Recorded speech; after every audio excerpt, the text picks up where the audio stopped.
Neemias capítulo 1, amém? Nós vamos ler a palavra de Deus. Enquanto vocês procuram,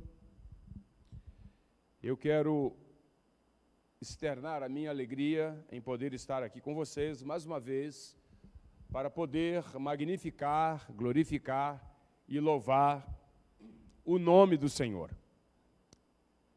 Antes de nós lermos, quero dizer que nós precisamos orar muito pelas pessoas que moram nas encostas, nesse tempo de aguaceiro e chuvarada, não é? Há muitas pessoas que não conseguiram chegar aqui na igreja, outros chegaram um pouco atrasados. Tem muitas pessoas que não conseguiram chegar, porque a chuva interceptou aí o caminho de muitas pessoas. Vamos pedir a Deus que dê livramento às pessoas que moram em lugares de alta periculosidade, para que Deus possa dar livramento. Amém?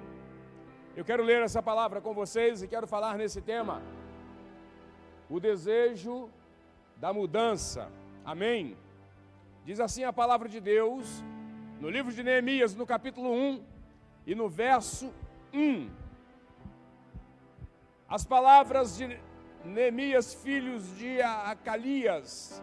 Isso sucedeu no mês de Quisleu, no ano 20º, estando eu em Suzã, a fortaleza, que veio Hanani, de meus irmãos, ele e alguns de Judá, e perguntei-lhes pelos judeus que escaparam e que restaram do cativeiro e acerca de Jerusalém.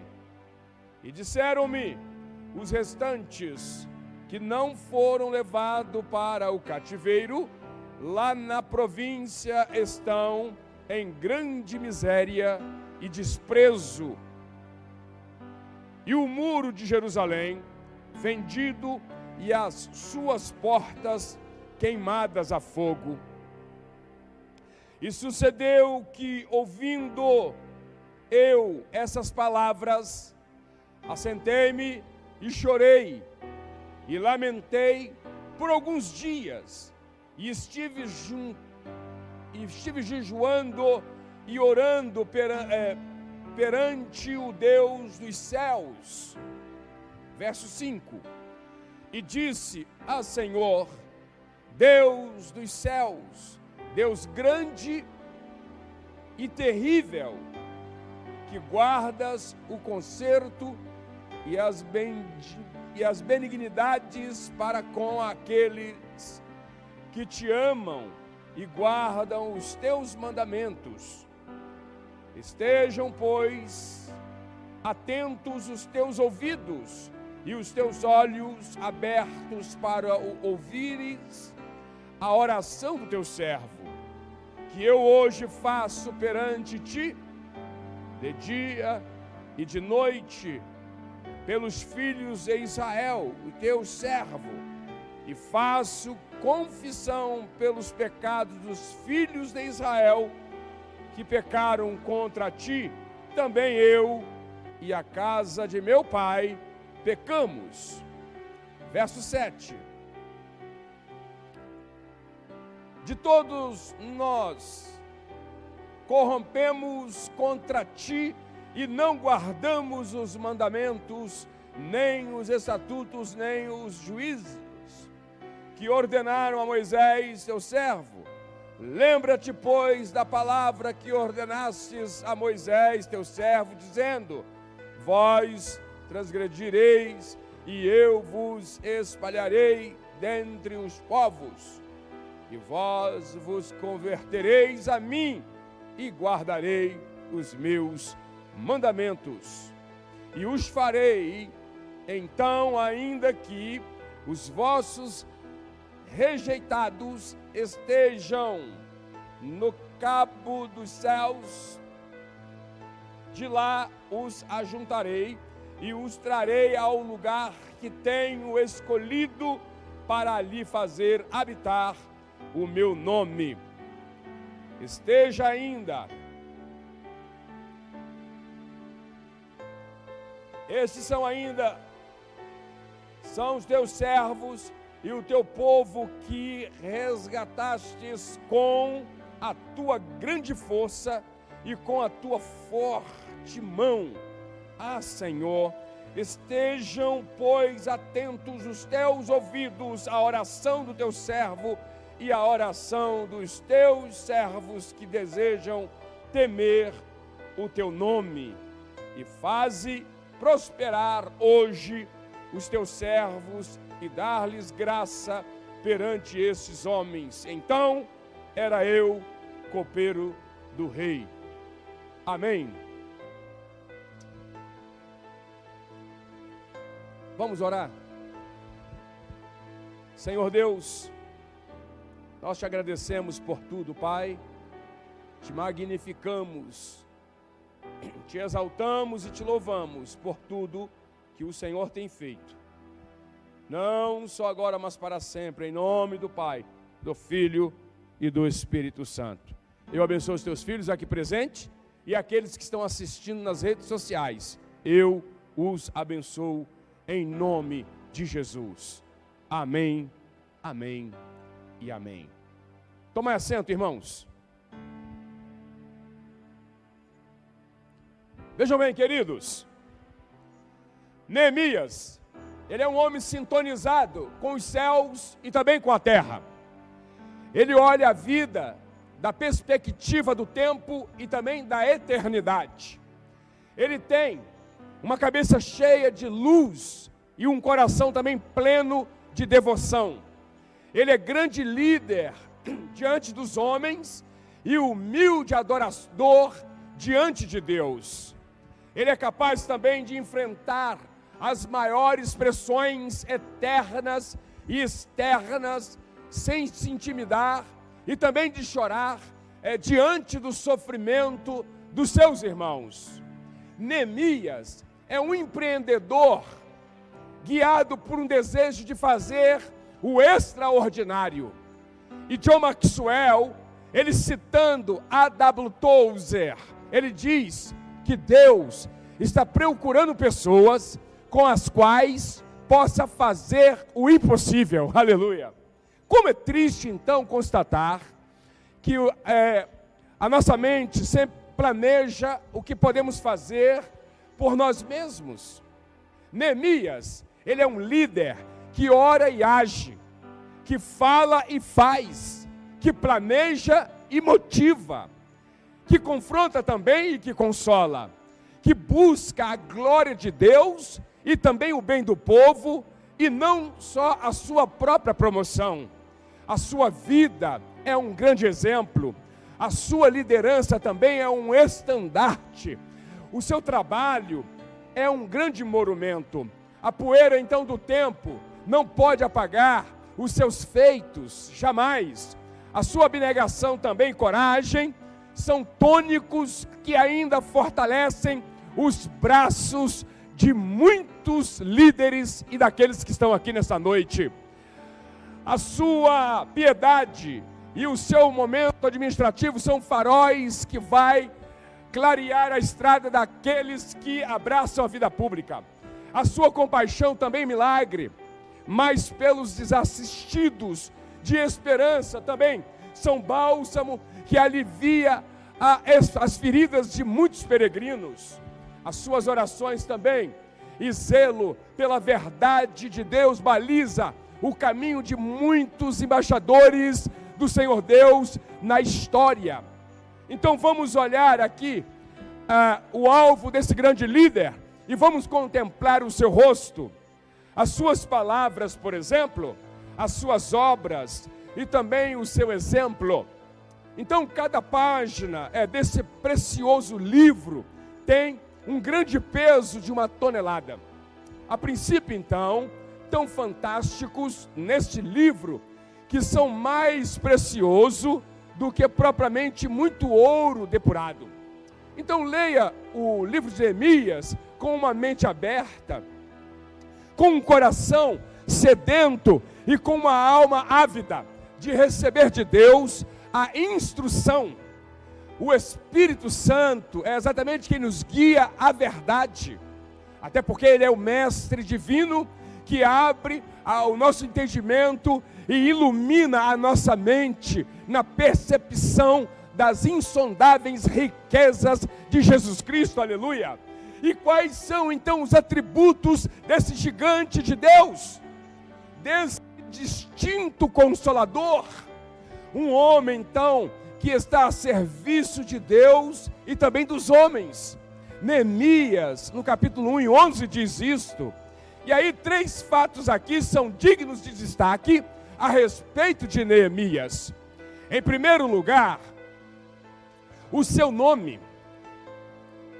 O nome Neemias significa confortador, dado por Deus, ou aquele que consola. Neemias também era um consolador, era um homem de coração aberto e também sensível aos problemas dos outros. Neemias também era um servo de Deus, servindo então ao rei da Pérsia e disposto também a servir o seu desprezado povo. Possivelmente então, Neemias, ele tenha nascido em um cativeiro e tenha crescido também em um ambiente cercado por influências pagãs. Mas, no entanto, mesmo cercado por um ambiente hostil, ele cresce como um homem comprometido com Deus. Em segundo lugar, a sua ocupação. Neemias, ele provavelmente não conhecia Jerusalém. Ele cresceu em um contexto de politeísmo. Contudo, então, por causa de sua integridade, capacidade e lealdade, ocupou então um cargo de grande confiança no reinado do rei Artaxerxes, em Suzã, que era o principal palácio e residência também de inverno do monarca. Suzã era uma fortaleza aonde Dário levantou um magnificente palácio. E aí, pelo grande temor que os grandes reis tinham de ser envenenado, o copeiro então era um homem de grande confiança. E quem era? Neemias. Ele provava o vinho do rei e cuidava também dos seus aposentos. Ele também supervisionava toda a alimentação do palácio e também, antes de um rei ingerir qualquer bebida, a história diz que ele devia tomar o copo, ingerindo então a ele mesmo. Isso tinha por fim demonstrar que nenhuma traição ocorrera e que, portanto, também não havia nenhum perigo de envenenamento. Bill Arnold afirma que o título de copeiro não significa que Neemias era um mordomo, não, mas sim um conselheiro pessoal do imperador do mundo, aleluia. O copeiro, na verdade, tinha acesso constante à presença do rei, e por isso, então, tornava-se uma pessoa de grande influência. John Maxwell ainda diz que liderança é influência, nada mais, nada menos. Neemias, então, era um homem de grande visão e de ação. Ele orava e também agia. Ele tinha trânsito com Deus e também com os homens. É conhecido, então, como ditado: coragem mais obediência hoje é igual a sucesso amanhã. Você pode dizer amém? O rei da Pérsia então colocava a vida em suas mãos. Além de copeiro, então, ele era uma espécie de primeiro-ministro, o braço direito, na verdade, do rei Artaxerxes. Neemias então cresceu em terra estranha, mas vejam bem, certamente ele manteve-se atualizado no estudo da palavra do Senhor Deus. Ele conhecia também Deus e tinha vida intensa de oração. A piedade de Neemias não o alienou das grandes causas sociais e políticas, não. até porque ele tinha dupla cidadania, terrena e celestial. Ele tinha também intimidade com Deus e sabia lidar com os homens. Ele sabia também estar diante do rei e também relacionar-se com o povo. Transitavam com liberdade no palácio e também nas ruas. Em terceiro lugar, a sua empatia. Aleluia. Os seus ouvidos, eles estavam abertos ao clamor do seu irmão e o seu coração também profundamente sensível às necessidades do seu povo. Neemias, ele vivia no luxo, mas também ele vivia de forma piedosa. Ele vivia com Deus e se importava com aqueles também que viviam na miséria. Jerusalém, então, estava a 1.500 quilômetros de Suzã. Neemias, ele nunca vira antes a cidade dos seus pais. Mas vejam bem, ele se importava muito com ela. Os problemas da cidade eram os seus problemas. A dor da sua gente era a sua dor. E aí na sua agenda havia espaço para receber aqueles que estavam sofrendo muito. Era um homem também que tinha conhecimento, influência e também poder. Mas vejam bem, ele não se afastava daqueles que viviam oprimidos pelo sofrimento e angústia. Muitos homens que vivem encastelado no poder aproximam-se do povo apenas para oferir benefícios próprios. Correm atrás do povo apenas para catar votos, depois se lo completar com lucros abusivos, esquecendo então do povo e deliberadamente esquece daqueles que lhe puseram no poder. Mas Neemias não, Neemias ele caminha no meio do povo para socorrê-lo e não para explorá-lo. Um homem que se importa com as pessoas e não apenas com o seu próprio sucesso. Esse era Neemias, como diz Neemias 1, do verso 2 a 4. A vida de Neemias nos ensina 3 importantes lições aqui nesse aspecto. Em primeiro lugar, Neemias, ele é um homem que faz perguntas. Faz o quê? A coragem de fazer pergunta vai mudar a sua vida aqui hoje. Afirmou o irmão André, a vida de Neemias nunca mais foi a mesma depois em que fez essa pergunta. Veio Anani, um dos meus irmãos, com alguns de Judá, então lhes perguntei pelos judeus que escaparam e que não foram levados para o exílio acerca de Jerusalém. A resposta a essa pergunta impactou profundamente a vida de Neemias. Disseram-me então os restantes que não foram levados para o exílio e se acham lá na província. Eles estão em grande miséria e em terrível desprezo. E os muros de Jerusalém, eles estão derribados e as suas portas também estão queimadas. Quando você toma conhecimento de um problema, vejam bem, se torna responsável diante de Deus pela solução desse problema. Então, se você não está interessado em ajudar, não faça nenhuma pergunta.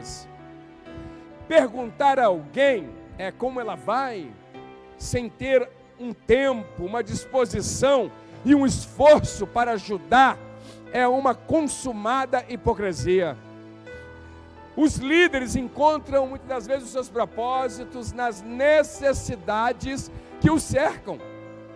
Necessidade à nossa volta são um outdoor de Deus a apontar-nos o nosso ministério. o nosso chamado. O fardo precede a visão e a visão leva a ação. Posso ouvir um amém? Quando Neemias, ele soube da necessidade do seu povo, ele sente-se chamado para atender aquela grande necessidade. Nós temos de ter coragem. Para quê? Para fazermos pergunta acerca dos problemas que aflige a nossa vida, a nossa família, a igreja, a nossa cidade e a nossa nação. O irmão André também, ele diz que quando você perguntar sobre determinadas necessidades, vai acabar então descobrindo que está sendo chamado para atender a essa necessidade. Posso ouvir um amém? E a sua responsabilidade é tão grande o quanto também a sua chamada. E o que é uma chamada? É saber de uma necessidade. Em segundo lugar, Neemias, ele é um homem que consegue diagnosticar o problema do seu povo. E que tipo de problema estava acontecendo lá em Jerusalém? O primeiro problema ali é que Jerusalém estava enfrentando a insegurança pública.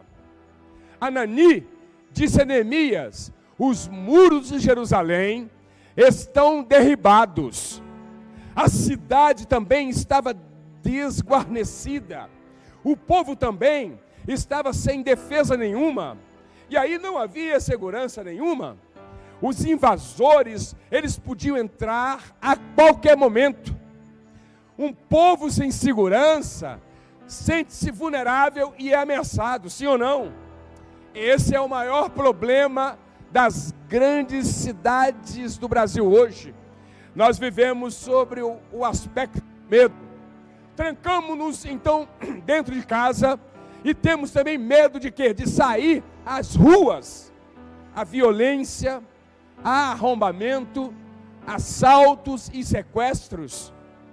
Vejam bem, as nossas cidades, elas estão se transformando em um campo de sangue, em um anfiteatro onde tomba as vítimas em defesas exatamente da criminalidade incontrolável.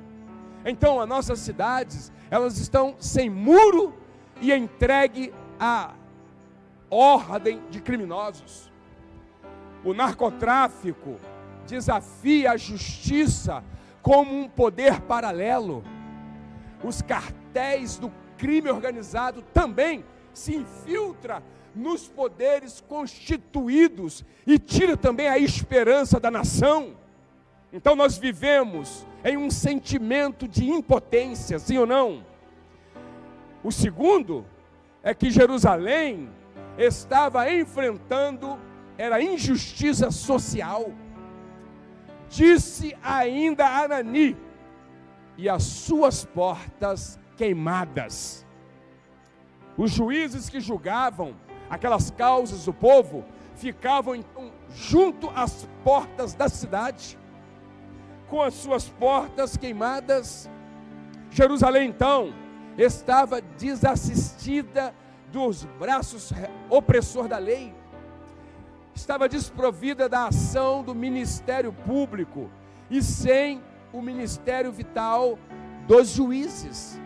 Então o judiciário, eles estavam falidos, campeavam então a corrupção e também o desmando. Então não havia lei e não havia justiça. A sociedade daquela época se desespera então, como hoje, quando a justiça é torcida e quando aqueles que abrem caos se corrompem. Então nós vivemos esse mesmo drama de um poder judiciário levedado pelo fermento da corrupção. O povo então fica com a esperança morta, quando aqueles que deviam ser os guardiões da lei mancomunam com esquemas criminosos exatamente para praticar toda sorte de injustiça. As portas das nossas cidades também estão queimadas. Não somente estamos expostos às gangues do narcotráfico, aos esquemas mafiosos, dos crimes de mando, aos ataques terríveis, cada vez mais violentos, daqueles que zombam do valor da vida e ceifam também os inocentes, sem que esses ofereçam resistência. Mas vejam bem, nós também estamos assombrados com o quê? Com o conluio criminoso dos poderes constituídos, com essas forças ocultas do mal, que espalham o pavor e também se embriagam com o sangue da nossa gente. A tragédia que se abateu sobre Jerusalém lá no passado é uma dolorosa realidade também dos nossos dias. O terceiro, o problema que Jerusalém estava enfrentando era exatamente a pobreza. Ananias, ele conclui o seu relato dizendo: os restantes que não foram levados para o cativeiro e se acham lá na província, eles estão todos em grande miséria.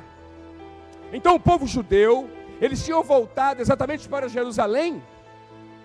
120 anos haviam se passado, desde que eles foram levados para a Babilônia. Mas a pobreza ainda assolava terrivelmente o povo. Viviam no meio de escombros. Eles perderam então o ânimo exatamente para lutar. Viviam também oprimidos pelos seus inimigos. Cada um corria atrás da sua própria sobrevivência. E assim então, o povo perdeu a noção de cidadania. Um povo achatado exatamente pela opressão política, esmagado sobre o tacão cruel da pobreza, capitula, enfrenta o maior de todos os naufrágios. O naufrágio então da esperança. O Brasil estava a 10ª maior economia do mundo. E aí nas nações mais desenvolvidas, o maior salário público é apenas de 7 a 10 vezes maior do que o salário mínimo. E aí no Brasil, há salário 100 vezes maior do que o salário mínimo. Irmãos, essa desigualdade brutal alarga a situação da pirâmide social, coloca uma corda no pescoço das pessoas mais simples, tira o oxigênio, a esperança. E aí no maior celeiro do mundo, ainda existe milhões de pessoas que morrem de fome.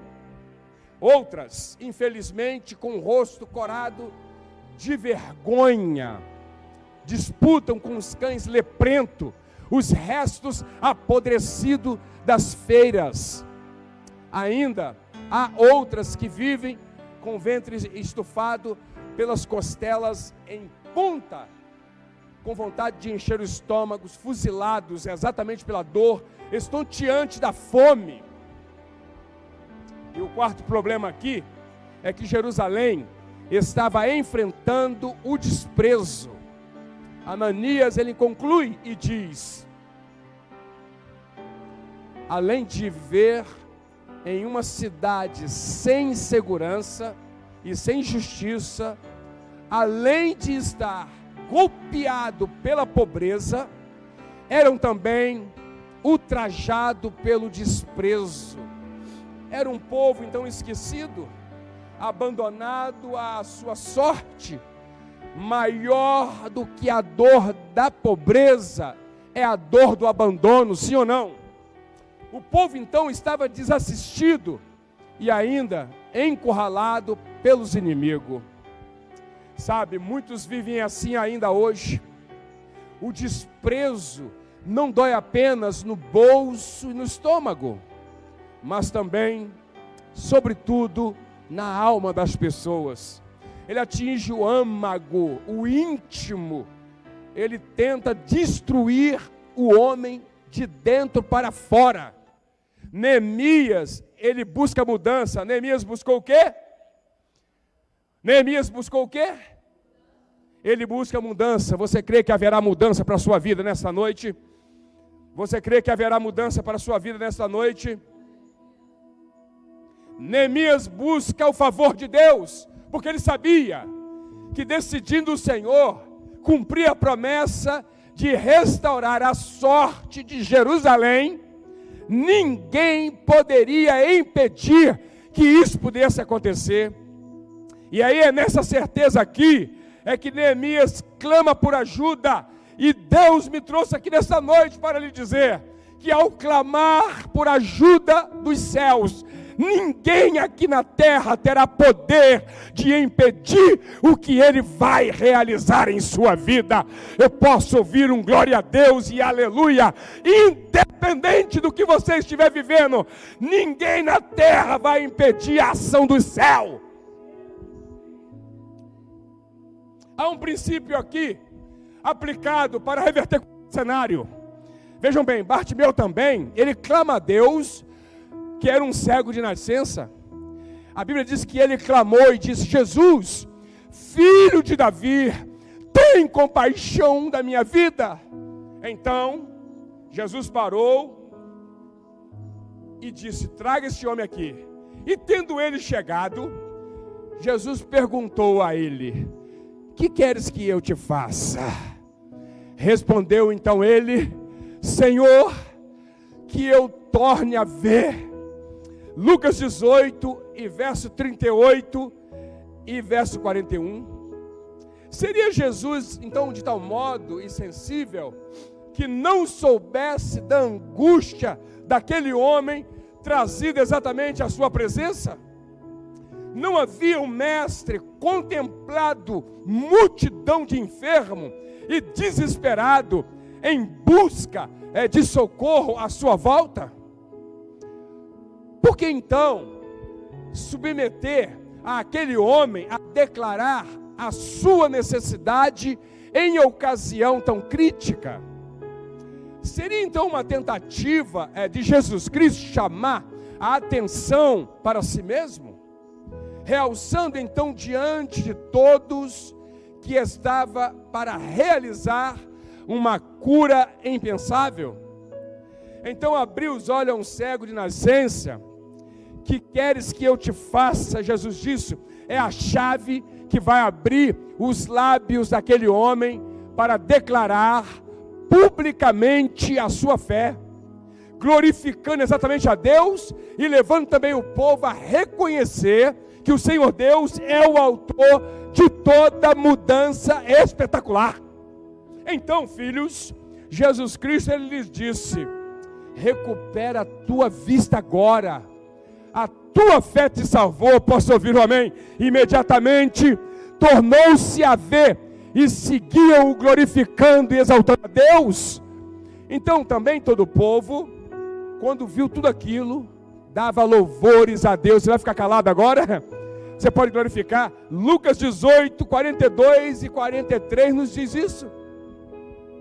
O primeiro passo de alguém que ama a Deus e também que conhece a sua palavra, deve ser sempre dirigido ao altar do Senhor, ao trono da graça. Para quê? Para alcançar misericórdia. Então confere Hebreus capítulo 4 e verso 16. Então o primeiro passo é exatamente o passo da oração. O passo de quê? O passo da contrição, de ir em direção a um Deus que tem o poder e desejo também de renovar a nossa esperança, como Ele está fazendo aqui nesta noite. Bem também de conceder todos os meios para uma grande virada radical nos momentos mais difíceis da nossa vida humana. Neemias, ele ouve o relato sobre o estado calamitoso em que estava a nação, e ele logo primeiro faz aquilo que é muito mais importante. A Bíblia diz que Neemias, ele busca o foco, ele busca o ponto nevrálgico, a direção, pois, às vezes, filhos, assolado, exatamente por uma tragédia, ou por um reforço diário de informações e notícias selecionadas e também maquiadas, exatamente para intensificar a desesperança. Nós vivemos sob uma carga insuportável de um desânimo que nos paralisa, sim ou não?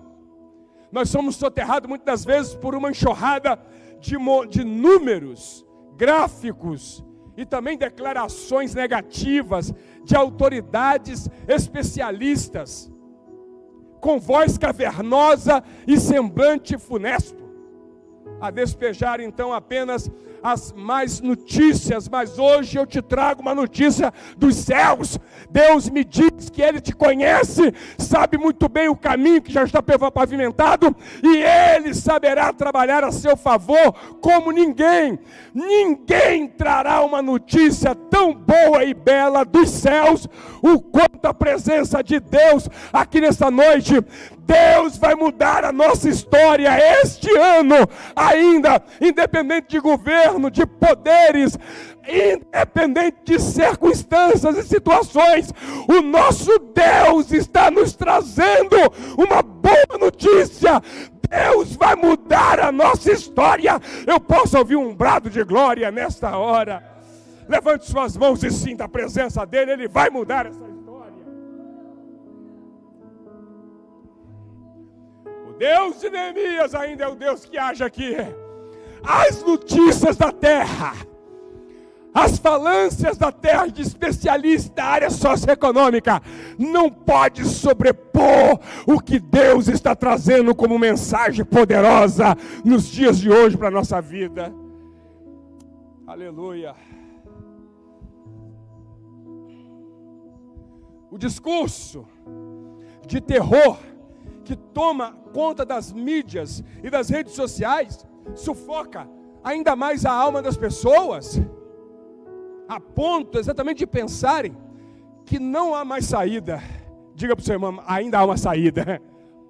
A gente fica com a voz embargada e com a mente atrofiada de tanto pessimismo, a ponto de nos distrairmos e nos desistirmos de clamar ao Senhor Deus para que Ele mude a nossa situação. Em certo episódio narrado lá nos evangelhos, os servos da casa de um homem importante, que era Jairo, ele estava desesperado.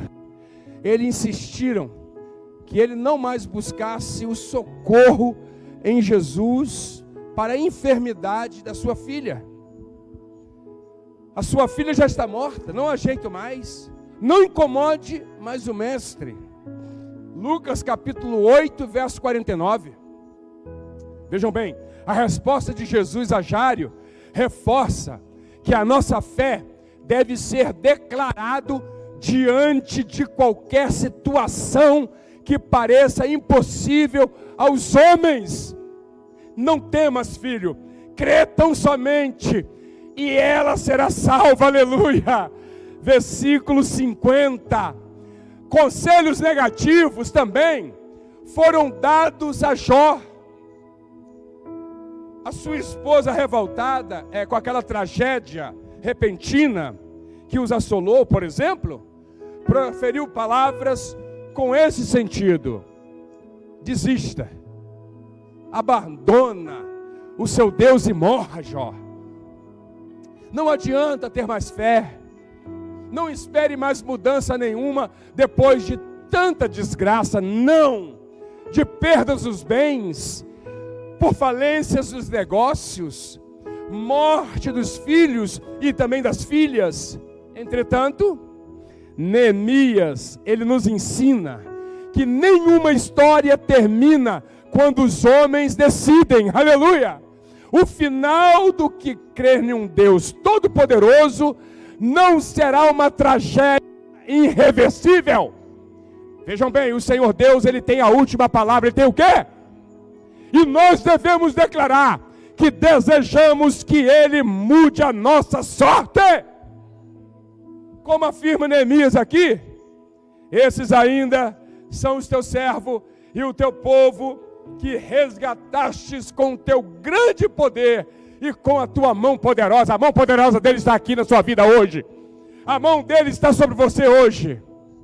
Neemias é um homem que Deus escolheu para ser o reconstrutor dos muros e dos portões de Jerusalém, irmãos. Antes de qualquer outro então, ou outra providência, declara o Senhor Deus: eu quero ver a mudança da situação de Jerusalém. Eu quero ver a mudança da sua vida, pois nós cremos que vamos ser socorridos. Você crê nisso? Como já aconteceu no passado, de fato, filhos, por mais que o cenário nos seja desfavorável, há um Deus poderoso que continua e que sempre continuará a ser um Deus de infinita bondade e de misericórdia. Aleluia! A realidade é destrutiva em que o povo vivia havia sido gerado tão somente pela desobediência, que traz consigo todas as penalidades de quando alguém se afasta de Deus. Não é o Senhor Deus que nos abandona, mas nós que o rejeitamos. Então, quando nós desobedecemos a Ele, nós nunca devemos nos esquecermos de que andar na contramão da vontade de Deus sempre nos leva a um lugar de tristeza, de derrota, de perda e de tristeza. Mas muitos, se não a grande maioria, dos nossos desabores e tristeza na vida são gerados exatamente sobre as nossas escolhas inconsequentes. Por outro lado, quando nós decidimos voltar à presença do Pai, a voltar o quê? Nós devemos agir como Neemias. Ele confessa o pecado de Israel, incluindo-se nessa quebra da aliança. Ele disse: estejam, pois, atentos aos seus ouvidos, Senhor, e também aos seus olhos abertos. Para quê? Para acudir-lhes a oração do teu servo, que hoje faço a tua presença, dia e também noite, pelos filhos de Israel, os teus servos, e faço confissão também pelos pecados dos filhos de Israel.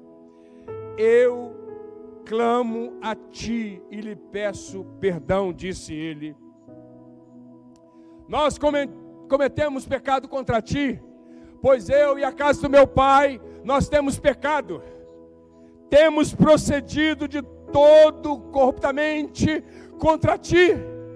Não temos guardado os mandamentos, e nem também os estatutos, e nem os juízos que ordenastes a Moisés, o teu servo. Lembra-te também da palavra que ordenaste a Moisés, o teu servo, quando ele disse: se transgredirtes, eu vos espalharei por entre os povos. Mas, se vos converterdes a mim, e guardar-vos os meus mandamentos, e os cumprirdes, então, ainda que os vossos rejeitados estejam pelas extremidades dos céus, de lá os ajuntarei e os trarei para um lugar que tenho escolhido para ali fazer habitar o meu nome. Neemias capítulo 1, versos 6 ao 9. Levante sua mão, por favor. Eu vejo que Deus hoje, mediante o clamor que você está fazendo, Ele está liberando perdão para a nossa nação. Ele está liberando perdão para a sua vida. Ele está liberando perdão para os seus filhos. Ele está liberando perdão para a sua posteridade. Ele está perdoando também o pecado dos seus antepassados. Aqui há prova que a aliança foi quebrada, mas que Deus estava reatando as alianças e fazendo mais uma promessa para aqueles que confiam no Senhor.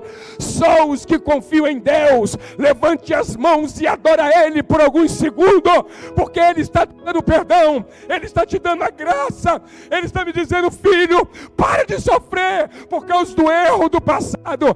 Eis que faço uma coisa nova, eis que eu te faço algo novo.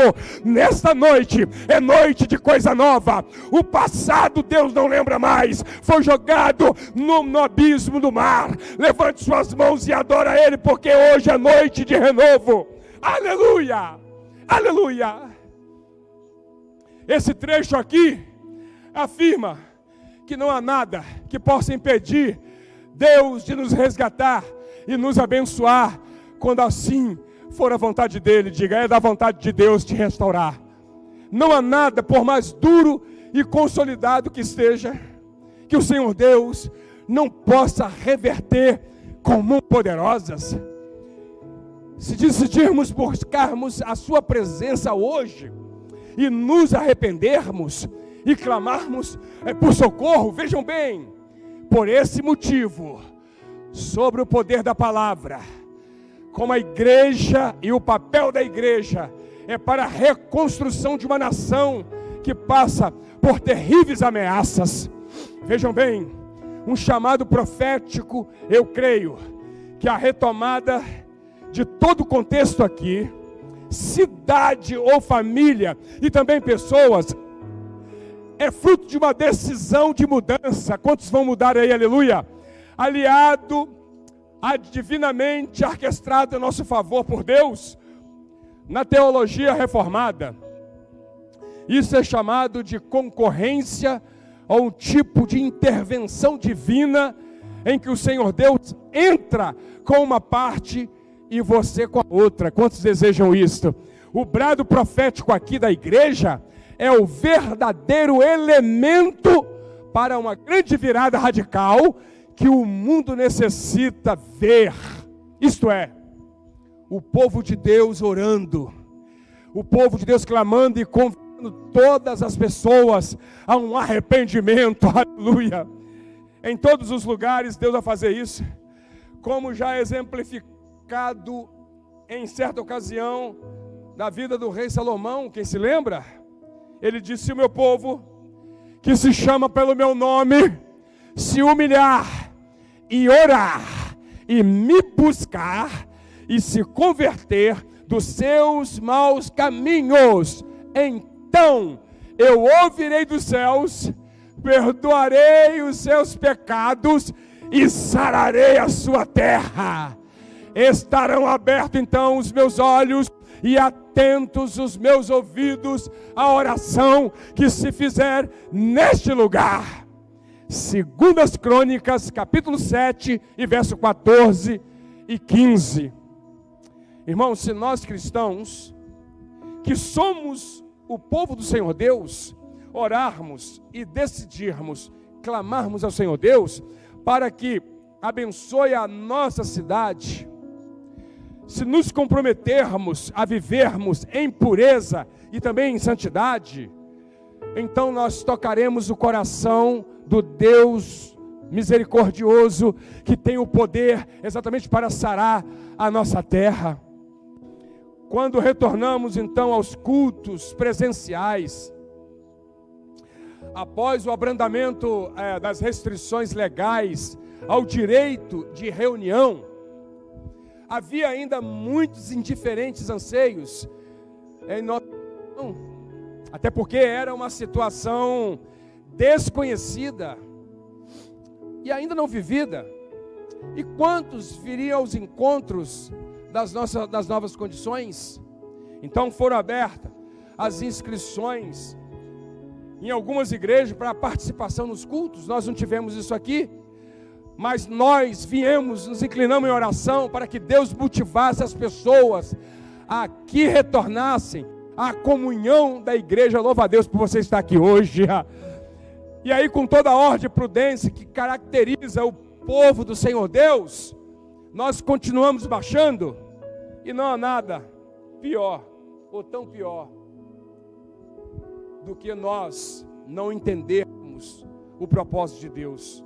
Mas não há nada pior nesse mundo, não há nada que possa impedir que Deus possa reverter o quadro da nossa história. Eu estou apregando uma palavra de conversão e uma palavra de confronto para os dias atuais. Eu estou lhe dizendo, com ênfase e peculiaridade, Deus não vai permitir que você se perca.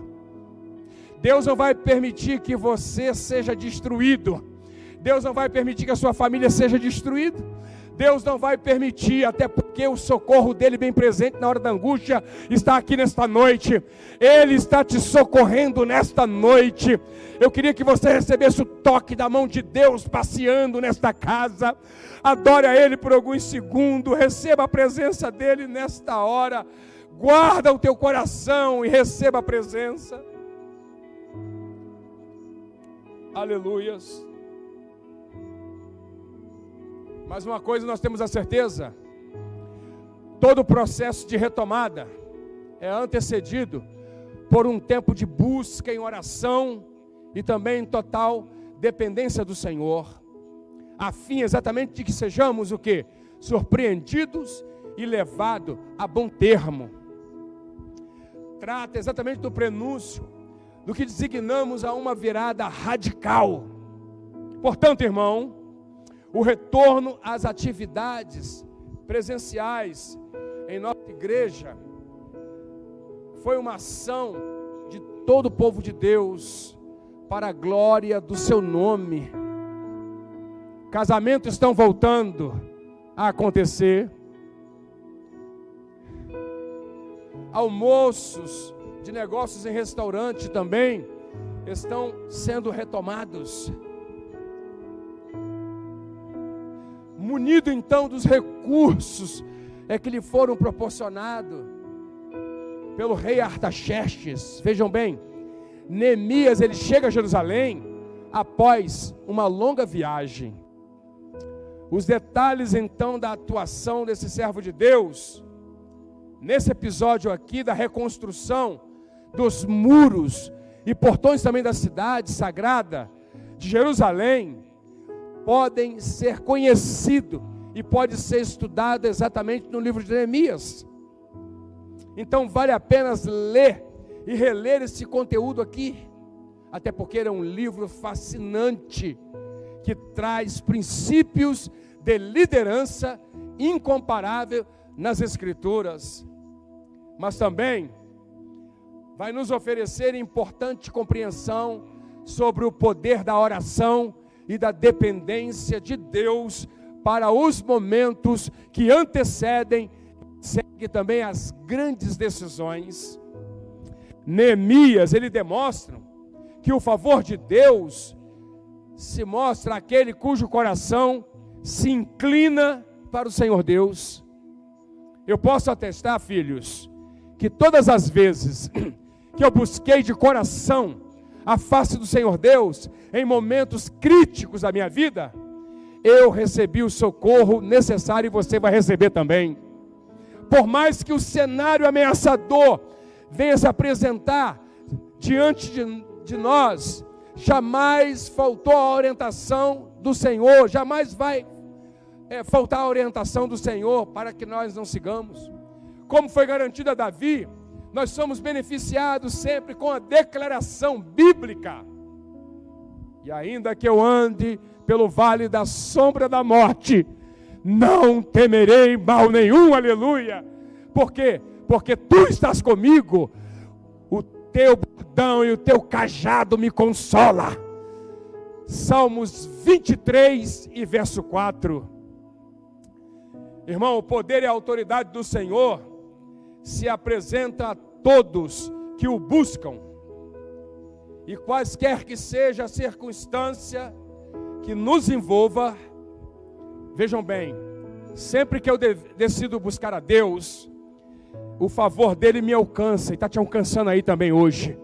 E por mais que a situação seja crítica, vejam bem, que seja de miséria, a intervenção de Deus se manifesta por meio de portas que se abrem na vida de pessoas que Ele providencia para nos abençoar. Então há sempre o recurso que o Senhor Deus disponibiliza para quê? Para aqueles que confiam inteiramente nele. Você confia? Não foi assim confiantemente que os discípulos agiram em obediência a uma palavra aparentemente sem sentido de Jesus Cristo? Ele disse: ora, aconteceu que, ao aproximar-se de Betfagé e Betânia, junto ao Monte das Oliveiras, enviou dois de seus discípulos, dizendo-lhes: ide à aldeia fronteira, e ali, ao entrardes, acharei preso um jumentinho que jamais homem algum montou. Soltai-o e trazei-o. Se alguém vos perguntar: por que o soltais? Respondereis assim: porque o Senhor precisa dele. E indo, os que foram mandados acharam segundo e lhes disseram a Jesus. Lucas 19, do verso 29 ao 32. Vejam bem, pelo agir de Deus, em resposta ao poder da oração, Neemias, ele recebeu, exatamente por ordem do rei a quem ele servia, na posição de escravo, toda a provisão necessária para a obra de reconstrução dos muros e portões de Jerusalém. O soberano do maior império da época foi instrumentalizado exatamente para servir um dos seus escravos, que era Neemias. Além do material para a obra, o copeiro Neemias, ele recebe também autorização de livre trânsito para percorrer centenas de quilômetros.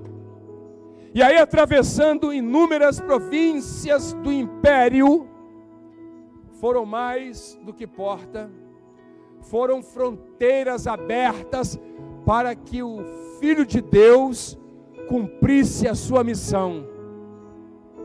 Quando o céu se move, os impérios humanos se curvam à vontade do Pai, para a glória do seu nome.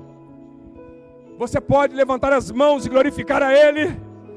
Deus me diz fortemente que não vai ser as portas que vão se abrir, mas fronteiras se abrirão a seu favor, porque quando os céus se movem, a terra obedece. Quando os céus dão ordem, tudo acontece na terra. Coloque-se de pé, glorifique a Deus por alguns segundos, porque eu vejo as fronteiras se alargando para você nesta noite. Eu vejo Deus abrindo as fronteiras a seu favor.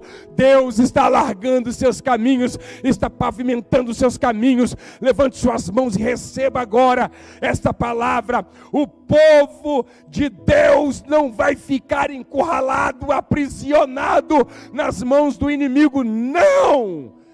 Deus mudará a sua história.